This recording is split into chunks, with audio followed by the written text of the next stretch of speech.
to the point that Stevie was making in terms of Liverpool and their defending from the front and from the midfield.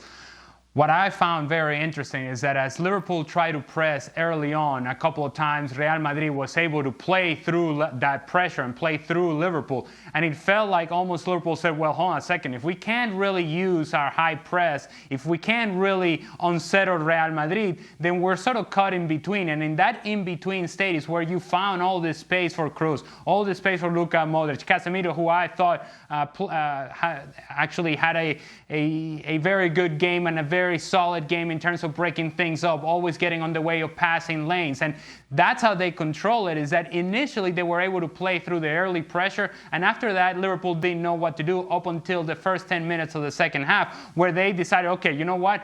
Nothing to lose here. Let's go and press. And that's when Real Madrid got a little wobbly in the back, a little wobbly through the midfield, but they couldn't withstand that pressure. And then the third goal came from Vinicius, and it was game over.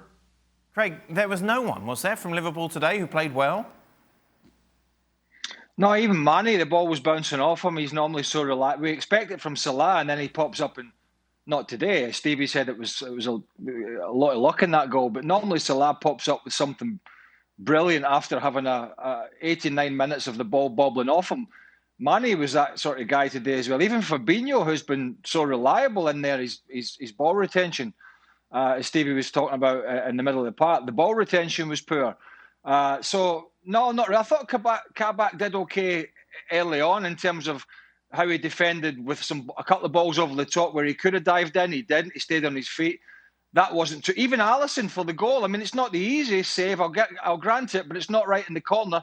I think it was the third goal, which came about way too easy, and it came about just after Real Madrid should have scored from the corner.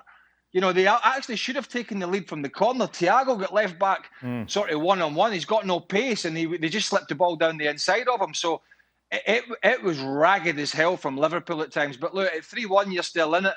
But it's not the Liverpool playing Barcelona, Anfield, when they did a year or two ago with a rampant side, with a full house, with expectations. Even with players out the team that they had that time, they were missing some key players. It was just a fervent night at Anfield.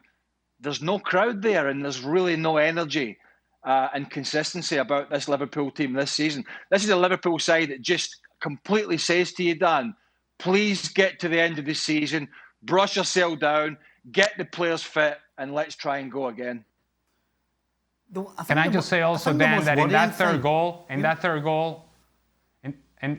goal, Dan, and this is a shout out to Stevie and his favorite coach, the Liverpool throwing coach. It comes from a throw-in for Real Madrid. A throw-in that goes to the end line and where there is two defenders around Karim Benzema, and somehow he gets out of that pressure and finds Luka Modric. This is in the moment in which Liverpool was slightly better than Real Madrid. And you would have thought, you know, maybe this is when they smell it, when they think they can press Real Madrid, when they can force some turnovers.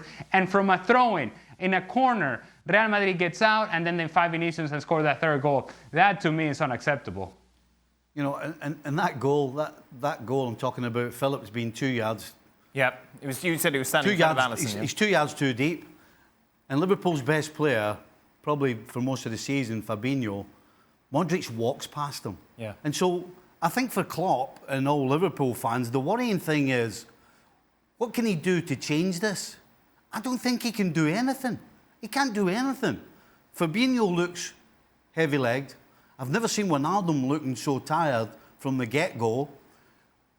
You're bringing on Thiago, who's not going to be able to go and close the ball the way that the best Liverpool sides under Klopp have done, so you can't change that. So then Real Madrid are going to still get ball at Anfield. Now you add the problems they got at the back. What are they going to do to change the back line? They can't change the back line. So how does Klopp change this? There's no crowd behind them. There's a lot of questions, and there's certainly not a lot of answers. No, well, let's ask you this question. Go on. Sorry, I was just going to say, I suppose we're being critical of Liverpool in a sense, the way they played, but I really don't think it's a big surprise, Dan. I mean, I'm not horrified by it because that's what they've been all year, and particularly since they've had this horrendous injury list. And so I have no expectations of Liverpool putting in a sterling performance. I didn't I didn't have it tonight. I just thought they might get a bit more pressure on Real Madrid, particularly in the middle of the park. But I don't really have any expectations for this football team at the moment because they have got so many key personnel out. And if they were to put Real Madrid out, I actually think it would be a shock at the moment because they haven't. I mean, they've been beaten by some of the poorest teams in the Premier League this season. So, yeah, disappointing performance in a sense that they didn't really lay about for a long period on some of these players, but not really in the circumstances. Very surprising. Percentage chance to get through, Stevie, for Liverpool?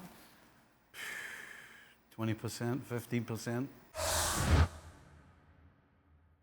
Thanks so much for watching ESPN on YouTube. And for more sports highlights and analysis, be sure to download the ESPN app. And for premium content and live streaming, subscribe to ESPN Plus.